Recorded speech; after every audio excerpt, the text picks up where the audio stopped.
I lost an opportunity because people discouraged me from leaving my salary status as an employee, and they're not going for that opportunity. You've experienced high-profile personalities that end up being taken to dust in the end. Understanding the financial position when you start up a business is fundamental to success.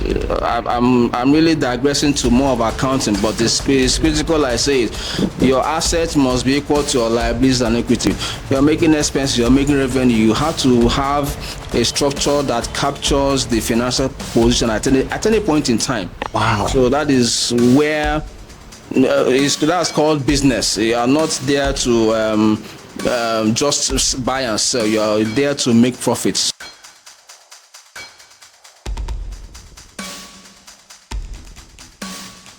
We welcome everyone to today's episode of Your Success Podcast.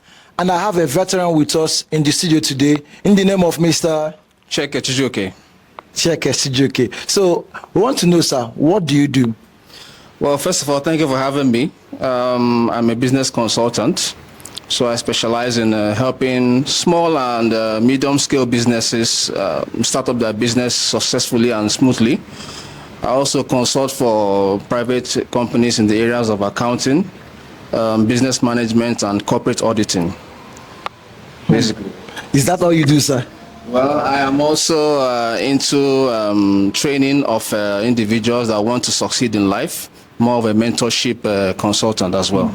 Wow, this is the exact person, this is the exact personality and profile we need at Your Success Podcast. So, sir, we have a little culture here in Your Success Podcast. We raise up our rights, and you believe in God?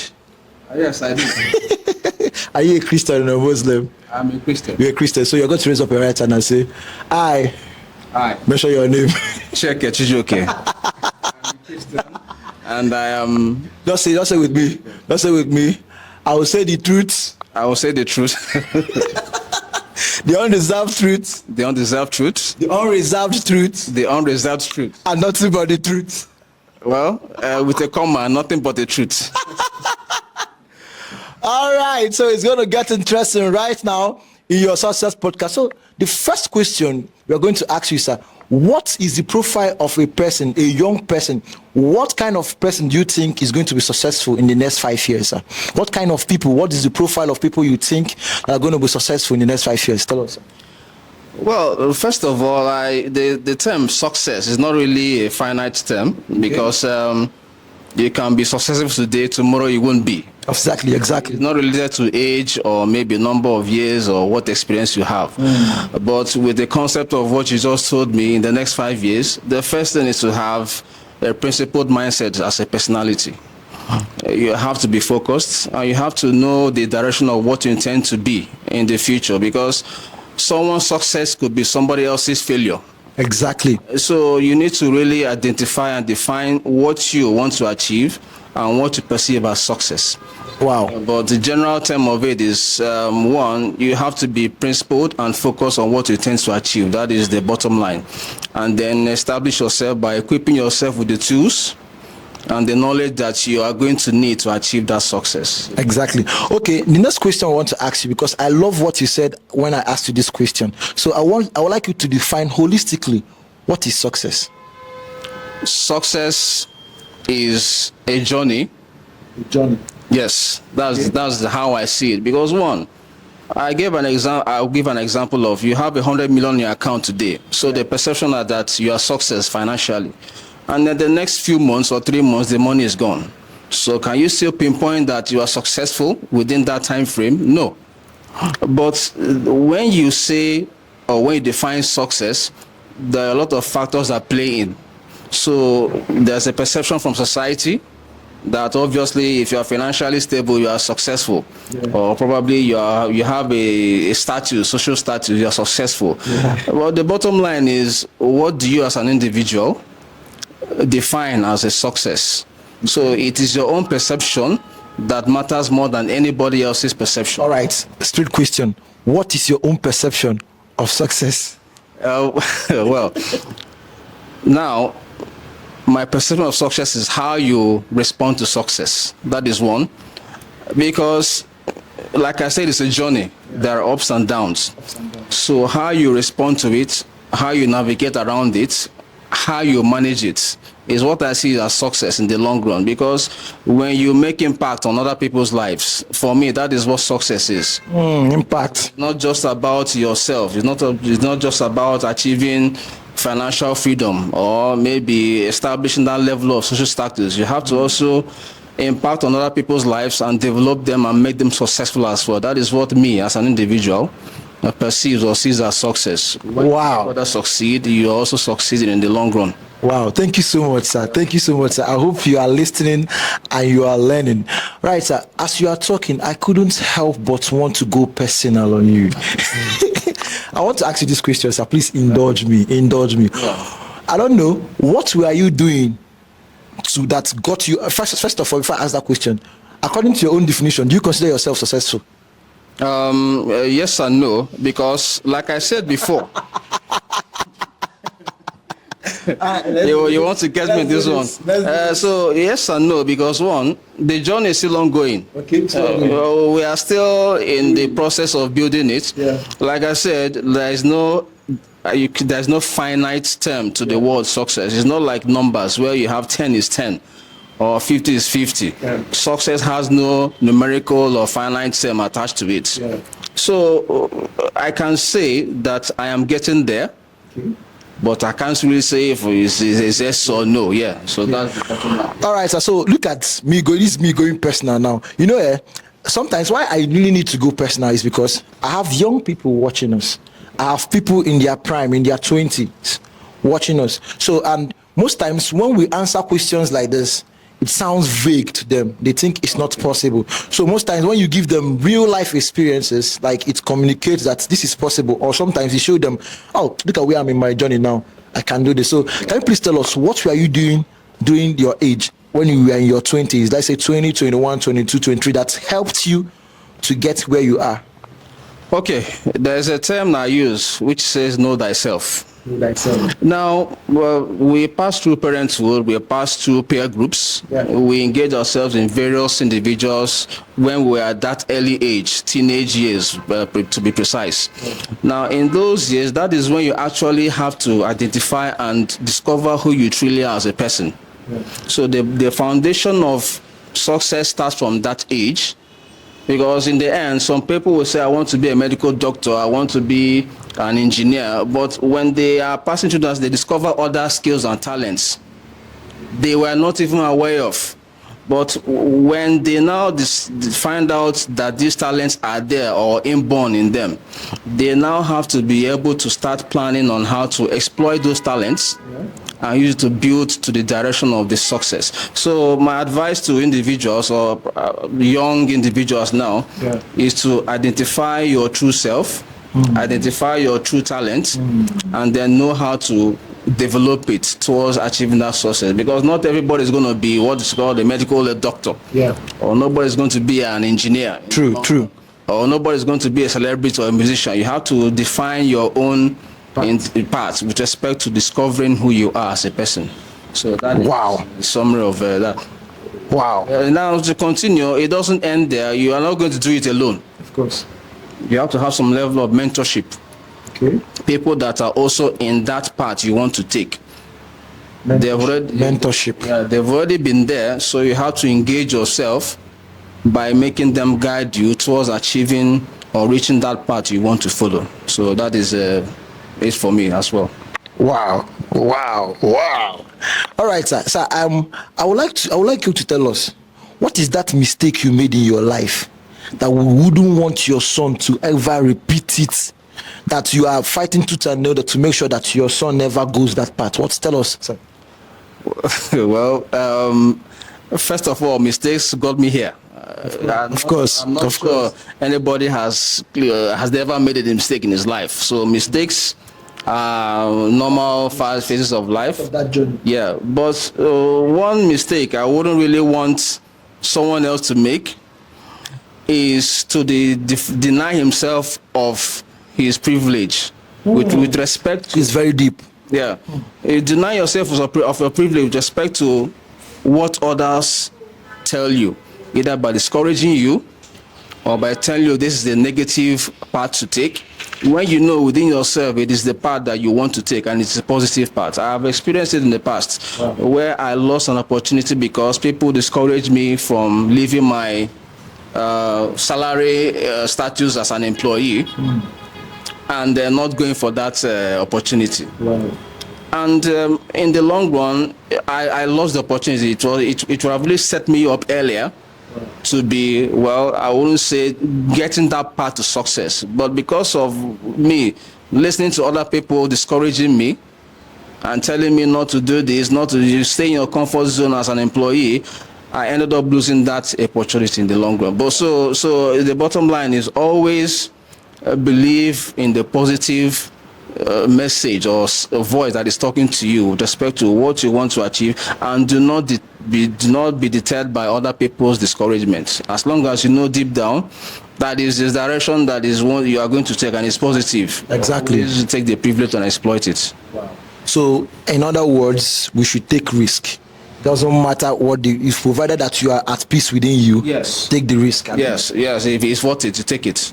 All right, sir. So, sir, considering your profile as a business guru in Nigeria, I want to ask you a question concerning business. Yeah. Looking at the business climate and the different government structure and changes that is happening, that is going to most of them are going to be implemented from next year. Yeah. How do you think a smart business person should position his or her business for next year? Well, the first foundation of business is to actually understand the business from a financial perspective. Because yes, because you can have all the structures in place by the government. The government is not going to give you the money, or the government is not going to give you the avenue to generate your revenue and make your profits. So understanding deep down how your business runs financially is fundamental. With respect to the restructuring of the government system, taxes, compliance and all that, it is statutory thing that the business or every business must comply to. Yeah. If you must be paying tax every month, 7.5%, you have to pay the tax because the compliance obligation that businesses must take. The main part of business is mostly small scale businesses or growing businesses. They need to actually understand how to manage their financial resources, which is the key element that is actually marring or making businesses today. So businesses rely so much more on revenue, money that is coming in, without actually understanding how the money is leaving their business. So it's like pouring water in a bucket that has holes. Yeah. So you can make 500 million revenue, which is high revenue, but in the end you make a cost of 501 million naira. Yeah. So you've already made a loss of 1 million naira, but with the mindset of revenue coming in, which is high volume revenue, you don't understand how the money is leaving your business. So that is the structure or dynamics of businesses today that I believe they should adopt, understanding the financial dynamics of how their business runs. Wow. Yeah. You just gave us a business, this is just like a business therapy in just 5 minutes. Wow. So you are loaded, dude. Yeah, so now, like I said before, the government can set up their structure with respect to compliance and tax obligations. A business should also understand the nature of the environment where they are operating, which is fundamental. The products that they are providing, their target markets, their marketing strategies, all these things tie up to how businesses make more money, because the bottom line is to make profits. It's not just to sell. Yeah, so to make profits is key. Yeah. That is why when you are running a business, you run it as a business, not as a personal enterprise where you go in and take money and use it to fuel your personal vehicle. It's going to impact on the business negatively. So when you actually set up a structure that accounts for what comes in and what goes out, you can now see the bottom line in the end and know whether you're making profit or loss. It's not a bad thing to make loss. When you make a loss, the thing is you understand what led you to make the loss, and then you have to adjust to break even and start making the profits. So that's wow. All right, sir. I just see where this is going, and I want to ask a very profound question. I'm very sure that many of our viewers there are asking the same question. Many people have good ideas. I found out that we in this part of the world, we don't have an idea problem. We don't even have an idea problem. What we have is many times we are held back. And one of the reasons why we are held back is because of capital. So I'm going to ask you a straight question. How can a young person build capital? So the capital is there or it's not there. Okay. This is when you go to the bank, it's going to be obvious they will deny you the capital with respect to loan. Exactly. So my advice I would give is to go to the angle of partnership, which is what I actually used to establish myself to an extent. Wow, can you please tell us that story, sir? So there was actually a contract I applied for. I won't mention the amount and the entity that gave the contract. So I didn't have the capital, but I had the intellectual knowledge to apply it, to actually implement or execute the contract. So what I did was I actually engaged another entity that is in that line of business to partner with me and then finance the execution of the project. And then we established what is called an MOU, Memorandum of Understanding, and we established and agreed on the sharing formula with respect to the revenue and profits from the contract. So with that, I was able to secure the contract. But there's an underlying thing there. It's very, there's this term that I usually hear business people say, shark in the market. So an underdog can have an idea, a smart idea, and come to a premium, someone that is presumed as a big person, as a big fish in the industry. Yes. And why the person now capitalizes on, this person just told me this idea, and he knows that he has a structure, he has a system, he has the capital, he knows the people to make this idea a reality. And this person have actually said this idea. So, and now it means that you can just throw away this person, just do away with this person and fund the idea, because he has already been furnished with the idea, and the business will go without this person, and he knows. I'm talking reality here. Yes, and he knows that this person cannot even go and sue him, because he doesn't even have if he had the financial capital to sue, why don't he use it to go implement the idea? So what do you advise, sir? Well, I'm not a legal person in that aspect. Yes, it's a big challenge for mostly innovative individuals that have ideas that want to now, gain some support from high-profile entities, like you said. But the main thing is to actually understand the level of relationship you are going to have with that entity you want to partner with. I use the word partnership. Now, while you are engaging in the partnership, that's why I said always do your due diligence to understand the kind of entity or partner you want to involve yourself in. That's the bottom line. Integrity is very key for me, even when it comes to people I partner with. When my yes is yes, it is what it is. So it's a big challenge. It's a risk level. Is a risk element that most individuals face in that kind of business. So it is inevitable, but in the long run, you need to actually know how to manage how you relate with those partners in the long run. That is the best comment I have to make on that. So everything you said, the underling is cooked.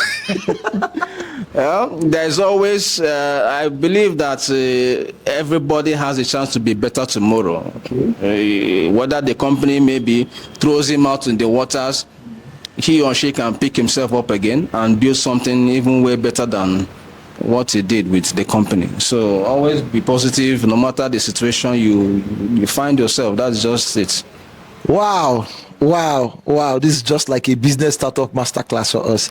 All right, so I want to ask you, this is the final question, or this is the final statement you're going to make. So please tell us, what is your advice to someone that is looking to start a successful life and business?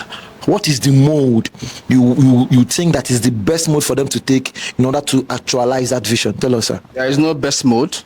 First of all, Wow. no best blueprint mode, because we've experienced high profile personalities that end up being taken to dust in the end. So, but one is planning yourself as an individual, and then two is discovering yourself as an individual. The third one is to equip yourself with the tools you need to achieve where you want to achieve as a person. Whether it's going to be a medical doctor or an accountant or a civil engineer, you have to equip yourself in order to achieve that level of success as an individual. Now, as a business person, I always keep telling myself and others, understanding the financial position when you start up a business is fundamental to success. I'm really digressing to more of accounting, but it's critical. I say it.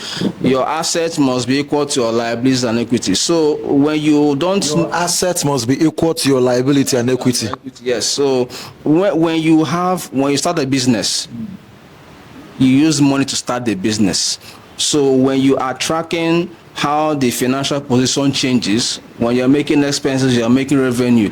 You're making expenses, you're making revenue. You have to have a structure that captures the financial position at any point in time. Wow. So that is where that's called business. You are not there to just buy and sell. You are there to make profits. So the only way to track the profit is by knowing the balance and tracking it at every point in time. So in other words, the best way to actually know whether you are succeeding or failing is to follow the money. Follow the money, yes, that's the bottom line. And you cannot identify it when you don't have the structure to capture it. So that is why I encourage most new businesses or growing ones or startups to have a strong financial structure when running their business, no matter what. That's key.